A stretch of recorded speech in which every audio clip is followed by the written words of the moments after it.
तो गाइस कैसे हैं आप सब लोग। तो ब्लीडिंग फेट के एपिसोड 105 के साथ हाजिर हूं। तो लास्ट एपिसोड के एंड पे हमने देखा था कि हमारा जियोंग म्यूंग जो था माई रेड फ्लावर रेन टेक्निक को रिलीज करता है, जो कि कभी उसके इंसेस्टर की टेक्निक थी और वहां पर जबरदस्त एनर्जी फ्लो निकलता है। कल लीडर इस बात से बहुत ज्यादा हैरान होती है और कहते हैं कि ऐसा कैसे हो सकता है कि इस लड़के ने सिर्फ एक ही टेक्निक को रिलीज करके यहाँ पर जितने जियांगशी थे वो सारे के सारे एक्सट्रीम डीमन लेवल के थे और उसने उन सभी को एक ही टेक्निक के साथ मार दिया। जिंगू स्नेक उसे कहता है कि मुझे लगता है कि तुम्हारी टेक्निक इतनी भी अच्छी नहीं थी। इस लड़के ने जहाँ पर जिस टेक्निक को रिलीज किया उसके साथ यहाँ पर इन सभी को मारना बहुत ज्यादा आसान था। तो यहाँ पर सिर्फ 3 मास्टर ही बचते हैं, 3 पपेट्स बचते हैं। तो हमारा जियोंग म्यूंग कहता है कि अब सिर्फ 3 बचे हैं। जियोंग म्यूंग कहता है कि मैं यहाँ पर तुमको मारना तो नहीं कहूंगा, मैं यहाँ पर ये कहूंगा कि मैं तुम्हें आजाद करने वाला हूँ, क्योंकि तुम लोग यहाँ पर मरने के बाद पता नहीं कितने सालों से इनके गुलाम बने हुए हो। और इसी के साथ ही हमारा जियोंग म्यूंग वहां पर अपनी फीलिंग द स्काई टेक्निक को रिलीज करते हुए उनके ऊपर अटैक करता है। जब वो उनके ऊपर अटैक करता है तो उसी के साथ उनकी बॉडीज वहां पर से डिस्ट्रॉय हो जाती है और बॉडीज के डिस्ट्रॉय होने के बाद उनकी सोल्स वहां पर से निकलती हैं और जाने से पहले वो उसे कहते हैं कि तुम्हारा बहुत बहुत शुक्रिया हमें यहाँ पर से आजाद करने के लिए।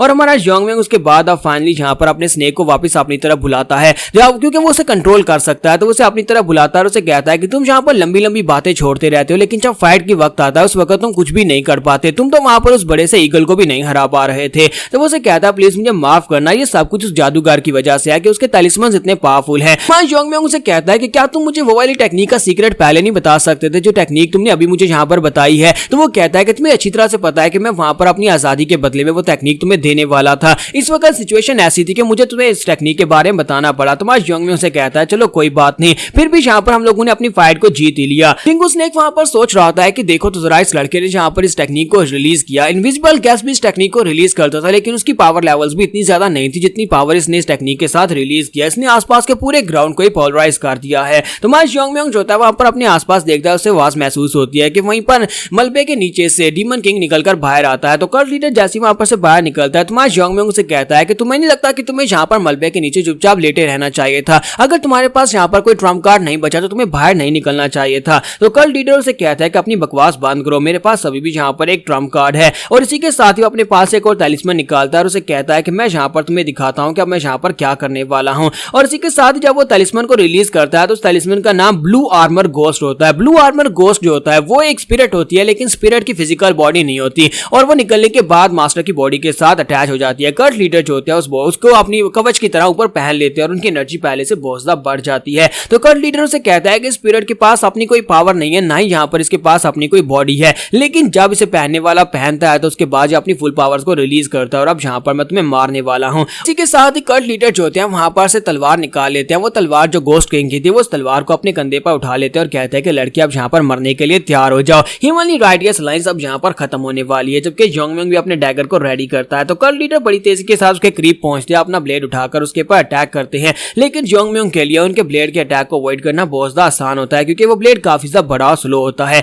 तो कल्ट लीडर बार बार अपने ब्लेड को घुमाकर उसके ऊपर अटैक कर रहे होते हैं, लेकिन जियोंग म्यूंग बार बार उसके अटैक्स को अवॉइड कर रहा था। वो साइडों के ऊपर जंप करते हुए निकल जाता है। तो कल्ट लीडर उसे कहता है कितनी देर तक तुम यहाँ पर भागते रहोगे। और इसी के साथ ही जियोंग म्यूंग वहां पर फिर से अपनी पियर्सिंग टेक्निक को यूज करता है, जो टेक्निक उसने पहले यूज की थी गोस्ट किंग को मारने के लिए। तो यहाँ पर कल्ट लीडर की बॉडी के अंदर भी सुराख हो जाते हैं, लेकिन साथ ही वो अपने आप हील होना शुरू हो जाते हैं। कल्ट लीडर उसे कहता है कि यहाँ पर तुम मेरी बॉडी को डिस्ट्रॉय नहीं कर सकते क्योंकि मेरे पास ब्लू आई वाली स्पेशल आर्मर टेक्निक है। इसी के साथ ही कल्ट लीडर फिर से अपना ब्लेड घुमाकर उसके ऊपर अटैक करते हैं। तो वो अपने डैगर के साथ उनके ब्लेड के अटैक को ब्लॉक करता है, जबकि जिंगू स्नेक उसे कहता है बंदे की रीजनरेशन एबिलिटी काफी ज्यादा बढ़ गई है, मैं अपना पॉइजन भी इसकी बॉडी के अंदर नहीं डाल पा रहा, अगर पॉइजन नहीं डाल पाऊंगा तो ये कमजोर नहीं होगा। कल्ट लीडर उसकी बात सुनने के बाद कहता है कि तुम लोग यहाँ पर मेरी इस रीजनरेशन एबिलिटी को खत्म करने के बारे में सोच रहे हो, जब तक मेरी बॉडी के अंदर इंटरनल एनर्जी है तब तक तुम लोग यहाँ पर मेरी रीजनरेशन एबिलिटी को खत्म नहीं कर पाओगे, क्योंकि ये मेरी इंटरनल एनर्जी को यूज करके मुझे रीजनरेट कर रहा है और मेरे पास बहुत सारी इंटरनल एनर्जी है। और इसी के साथ ही जियोंग म्यूंग उसे कहता है कि क्या बस इतना ही? इसका मतलब यह है कि हमें यहाँ पर तुम्हारे इंटरनल एनर्जी को एग्जॉस्ट करवाना होगा। और इसी के साथ ही जियोंग म्यूंग उसके ऊपर अटैक करने के लिए आगे बढ़ता है। साथ ही ब्लू स्नेक से कहता है कि मुझे यहाँ पर थोड़ी एनर्जी दो। और ब्लू स्नेक जो होता है अपनी बॉडी के अंदर से वहां पर स्मोक निकालता है और पॉइजन जो होता है जियोंग म्यूंग की एनर्जी बन जाता है। और इसी के साथ ही जियोंग म्यूंग वहां पर बड़ी तेजी के साथ स्लैशेस लगाना स्टार्ट करता है। तो जियोंग म्यूंग कहता है कि मैं तब तक तुम्हारे पास स्लैशेस लगाता रहूंगा जब तक कि तुम्हारी सारी एनर्जी वेस्ट ना हो जाए, तुम इतने कमजोर हो जाओ कि तुम्हारा ये जो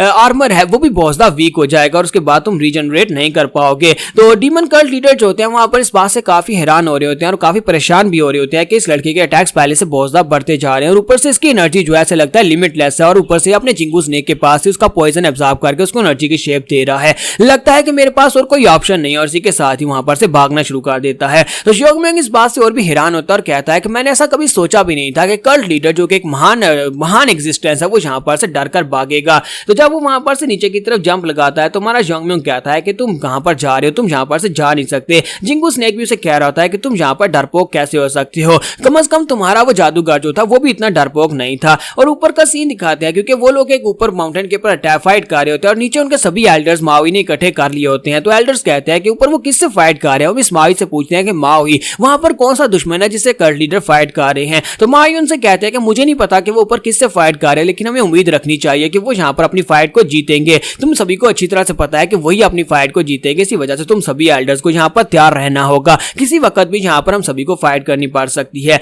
और थोड़ी देर के बाद वो लोग ऊपर देख रहे होते हैं तो ऊपर से दिखाई देता है कि उनके कल्ट लीडर जंप करते हुए नीचे की तरफ आ रहे होते हैं। तो वो सभी लोग बहुत ज्यादा खुश हो जाते हैं और कहते हैं कि लगता है कल्ट लीडर अपनी फाइट जीत गए, इसी वजह से ऊपर से नीचे आ रहे हैं। लेकिन इसी के साथ ही हमारा ज़ोंगमियांग जो था ऊपर से उसके ऊपर अटैक करता है। वो अटैक बहुत ज्यादा पावरफुल होता है जिसकी वजह से कल्ट लीडर ग्राउंड के ऊपर आकर गिर जाते हैं। वो सभी लोग अपने आप को संभालते हैं और कहते हैं कि यहाँ पर क्या हुआ, किसने अटैक किया। तो कल्ट लीडर बड़ी तेजी के साथ आगे बढ़ते हैं, माओई के पास आते हैं और उसे कहते हैं कि तुमने बहुत ही अच्छा काम किया सभी एल्डर्स को यहाँ पर लाकर। इसी के साथ ही वो माओई को वहां पर से उठाते हैं और उसे लेकर वहां पर से भागने की कोशिश करते हैं। लेकिन जैसे वो उसे लेकर वहां से भाग रहे होते हैं इसी के साथ ही हमारा ज़ोंगमियांग उसके ऊपर अटैक कर देता है। वो अपनी तलवार को ऊपर की तरफ उठाकर उसके अटैक को ब्लॉक करते हैं और सभी एल्डर्स कहते हैं कि आखिर ये बंदा कौन है, क्या यही बच्चा उस वक्त से यहाँ पर कल्ट लीडर के साथ फाइट कर रहा था। हम लोग कब से यहाँ पर इनकी फाइट को देख रहे थे नीचे से ही, लेकिन ये लड़का कौन है। और इसी के साथ ही कल्ट लीडर जो होते हैं वो कहते हैं कि ये लड़का तो मुझे यहाँ पर सांस लेने का टाइम भी नहीं दे रहा। तो माओई उसे कहती है कि कल्ट लीडर यहाँ पर हो क्या रहा है। कल्ट लीडर उसे कहता है कि ये ह्यूमनली राइटियस अलायंस का लीडर है। तुम्हारा ज़ोंगमियांग कहता है कि यहाँ पर तुम तो कुछ ज्यादा परसिस्टेंट हो, आप चुपचाप यहाँ पर अपनी हार मान भी लो क्योंकि तुम यहाँ पर पहले डर कर भाग चुके हो। तो तुम्हारे पास यहाँ पर हार मानने के अलावा कोई रास्ता नहीं बचा। लेकिन तुम्हारे पास तो अभी भी यहाँ पर बहुत सारे छोटे मोटे कुत्ते हैं, ये सभी एल्डर्स यहाँ पर अगर अटैक करें तो हो सकता है कि तुम यहाँ पर से भाग कर जा पाओ। तो एल्डर इस बात से बहुत ज्यादा गुस्सा आते हैं और कहते हैं कि इसकी हिम्मत कैसे भी यहाँ पर हमारे सेक्टर लीडर के बारे में इस तरह की बात करने की, चलो सभी लोग एक साथ चार्ज करो, हम सभी को मिलकर इसको मारना होगा। लेकिन कल्ट लीडर उन सभी लोगों को वहीं पर रोक देते हैं और कहते हैं कि तुम में से कोई भी आगे नहीं बढ़ेगा। तो वो उसे कहते हैं लेकिन सर हम सभी को यहाँ पर आपका साथ देना होगा, हम सभी लोग आपके लिए कुछ करना चाहते हैं। तो एल्डर उनसे कहते हैं, कल्ट लीडर उनसे कहता है कि मैं नहीं चाहता कि तुम सभी लोग यहाँ पर बेकार में अपनी जान गवाओ और यहाँ पर इस लड़के से फाइट करके मारे जाओ। तो वो एल्डर उसे कहते हैं लेकिन कल्ट लीडर हम सभी लोग यहाँ पर आपके साथ बहुत ज्यादा फेथफुल है और हम लोग अपनी जान देने को भी तैयार हैं। और एक लीडर के लिए अगर अपनी जान नहीं दे सकते तो फिर हमारे लॉयल होने का फायदा ही क्या है। तो कल्ट लीडर उनसे कहते हैं हाँ तुम सभी की जान जाएगी लेकिन ऐसे नहीं, मैं चाहता हूँ कि तुम सभी लोग यहाँ पर मरकर यहाँ पर मेरा साथ दो। और इसी के साथ ही वो उनसे कहते हैं कि मैं चाहता हूँ कि तुम सभी लोग यहाँ पर अपनी 5 star reverse blood demon technique को रिलीज करो ताकि तुम सभी लोग यहाँ पर डिमोनिक एनर्जी के साथ मेरा साथ दे सको। और यहाँ पर हम लोग अपनी एपिसोड 105 का एंड करेंगे और नेक्स्ट चैप्टर जब आएगा तब उसको एक्सप्लेन करूंगा। Thank you.